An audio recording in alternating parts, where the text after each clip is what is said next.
When you received this email from your IRS supervisor after Hunter Biden's guilty plea, thank you for your commitment to the mission, which culminated in a great conviction. Those are words that are not supported by the actions of the agency. What you're saying is that within the IRS, there is disparate treatment of American taxpayers. What they call it is sensitive investigations. But sensitive investigation sounds like code for powerful elite people. There's a list in the Internal Revenue Manual that says what a sensitive person is, and it's exactly that. There was no question in your mind the big guy was Joe Biden. We corroborated that the big guy was Joe Biden, yes. We knew that the laptop was real. DOJ knew that the laptop was real. FBI knew the laptop was real. There were a lot of overt investigative steps that we were not allowed to take because we had an upcoming election. When we were doing the interviews, the prosecutors specifically told us that they didn't want to ask about the big guy because they knew it was Joe Biden. You came forward as whistleblowers. Your information was accurate, yet you're sitting here today with us alleging that you've been punished every step of the way by the government bureaucracy. IRS has a smothering blanket on me, hoping that I quit, that they find some way to terminate me or commit suicide or something. And I'm up against a machine that has millions of dollars, that has the ability to fight me. People have to have confidence justice is going to be administered fairly, regardless of who you are.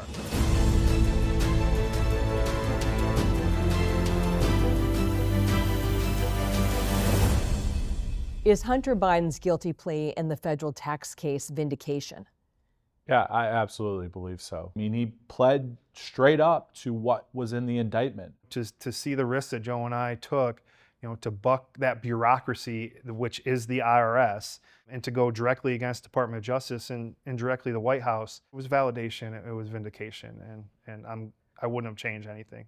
This is the first joint interview with IRS whistleblowers Gary Shapley and Joseph Ziegler after Hunter Biden pleaded guilty in September to felony and misdemeanor tax charges. This internal IRS email, exclusively shared with our investigative team, shocked the whistleblowers.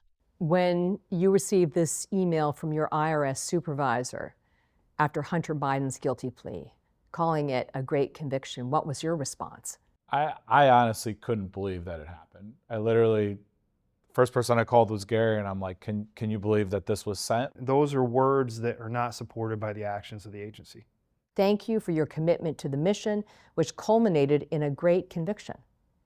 I almost see you rolling your eyes as I read this. Now you're shaking your head. Yeah. This to me was someone who knows that IRS watchdog right now is looking into the way that they've handled this, and they see the writing on the wall.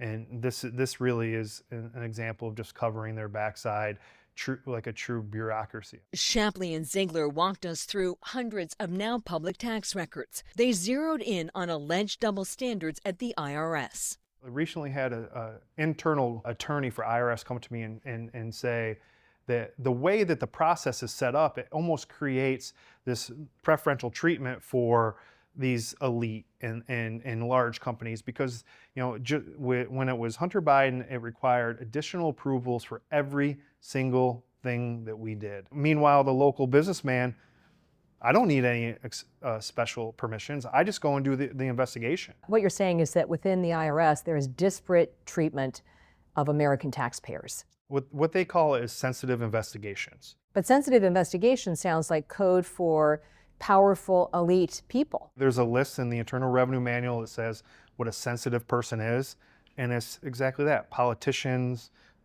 CEOs of companies, high net worth individuals, and then it requires countless additional approvals to work that investigation. The IRS whistleblowers went further, alleging a double standard for political campaigns under the Biden-Harris Justice Department. I wanted to get your reaction to this recent filing by Special Counsel Jack Smith.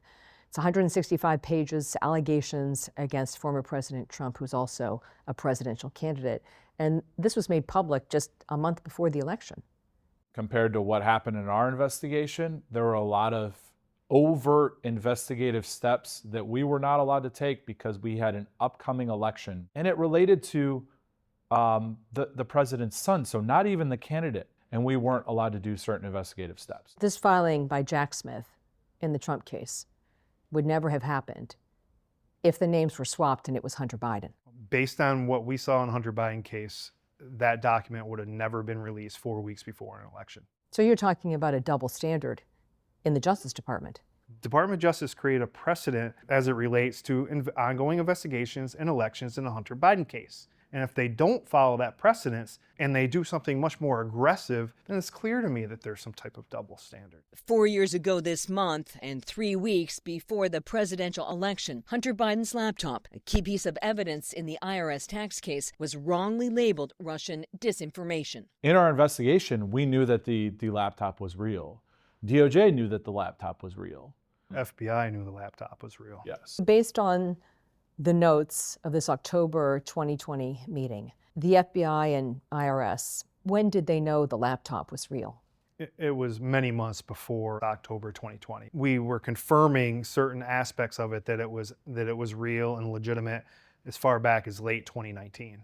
Why was the Hunter Biden laptop reporting suppressed in October of 2020? There was various reporting of people saying that it's potentially Russian disinformation.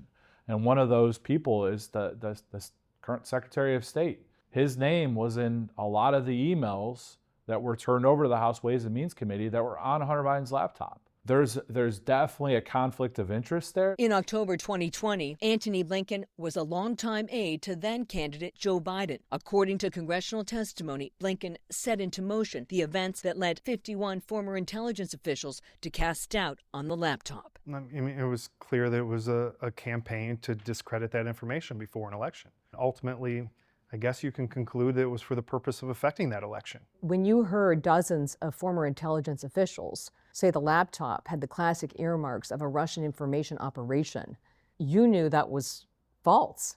Yeah, and I mean, as a special agent, as a criminal investigator, and what I know, what I do, I don't know how they could have come to that conclusion regarding this laptop. It was misinformation to try to make something else look like misinformation. To be clear, the investigative team, IRS, FBI, Justice Department, they knew the laptop was real. But if a member of that team spoke up publicly, then prosecutors would go after them. Us, at that time, releasing information that the laptop was real, a special agent that's on the case, that would have been potentially a violation of the tax code. Very early in the Hunter Biden case, the whistleblowers say investigators identified the players in this May 2017 email about a potential deal with a Chinese energy firm that reads 10 held by H for the big guy. There was no question in your mind, based on the universe of data, that the big guy was Joe Biden. We corroborated that the big guy was Joe Biden, yes. Did your supervisors accept that the big guy was Joe Biden? There was no question ever that the big guy was referring to, I don't think that. to Joe Biden. So FBI, IRS, everyone understood that. And that's why when we were doing the interviews, the prosecutors in Delaware specifically told us that they didn't want to ask about the big guy because they knew it was Joe Biden. Did President Biden financially benefit from his son's business deals? This whole thing at the end of the day was about enriching a family, enriching the Biden family through access to an administration. Through all these different financial transactions, you see various members of the Biden family, to include James Biden, receiving money through a lot of these deals that were set up. How do these foreign officials pay U.S. politicians? By paying their families. The Democrats say there's no smoking gun evidence. Is there smoking gun evidence? Yeah, I would say that there is a lot of various emails, documents that when put together, it shows this access. As the Hunter Biden case agent, Ziegler pointed out this document and the phrase, interesting to me and my family. This is an August 2017 email from Hunter Biden, and he's talking about introductions for a Chinese energy firm. Does this cross a line? He is literally laying out the agreement that it's $30 million he is being paid over a 3-year period for introductions alone. That was definitely something that was of a big concern of ours. For months, the whistleblowers have defended their actions and reputations in the courts after Hunter Biden sued the IRS. Right now, we've filed a motion to intervene because our interests aren't aligned with IRS's interests. We feel as though they're not fully defending us, and we believe it's part of that blanket to retaliate against us. According to the court records, you're both accused of violating federal tax privacy laws. In the footnote, the Justice Department writes that the U.S. disputes that the IRS employees' alleged disclosures violated these tax privacy laws. Yeah. Does the fact that this is a footnote speak volumes? Oh, absolutely. And it's really, again, it's other things, right? If they don't adequately defend us and there's some adverse finding, or they enter into some type of agreement with Hunter Biden that we violated something, our jobs are on the line. Our livelihood's on the line. I mean, heck, they can even come and prosecute us, but they know, Department of Justice knows, Abbe Lowell knows that we didn't violate anything. We followed the whistleblower law. We researched the guidance on it. We went and testified in a deposition in front of the House Ways and Means Committee. They voted that information out. The whistleblowers have filed a $20 million defamation suit against Hunter Biden's attorney. As alleged in that filing, there were certain statements made that they knew were false and that had a defamatory effect on our reputations and the future of our employment, that has damaged our reputation potentially irreparably. Have you had other IRS employees reach out to you about coming forward as whistleblowers? Yes, I have. Other people within the agency. Is it fair to say that IRS employees are watching your case, and the way you're treated will decide if they're willing to take the risk and come forward? Absolutely. I think they're wading through the process. They're seeing what happens to Gary and I, the personal and professional effect on our lives. And I think that makes a huge difference. What was the personal cost of coming forward? Do it again in a heartbeat. It was the right thing to do, but I've lost personal relationships. The toll of the depression has been pretty debilitating. I'm not a wealthy person. I'm just like anyone out there. I live paycheck to paycheck. I'm surviving as best as I can, and I'm up against a machine that has millions of dollars, that has the ability to fight me and to really wear you down. IRS is just has a smothering blanket on me, hoping that I quit, that they find some way to terminate me, or they probably hope that commit suicide or something. My career's over. You know, the way IRS is treating me, the way DOJ's, Department of Justice, is treating me. You came forward as whistleblowers. Your information was accurate. There's now a guilty plea in the Hunter Biden case. Yet you're sitting here today with us alleging that you've been punished every step of the way by the government bureaucracy. Immediately isolated us.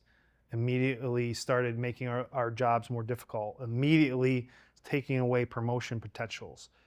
People look at this and say, Hunter Biden's tax case, the laptop, I mean, why does it still matter? His father is not seeking re-election. Well, it's not about the election. It's about confidence in this government, the United States government. And people have to have confidence. Justice is going to be administered fairly, regardless of who you are.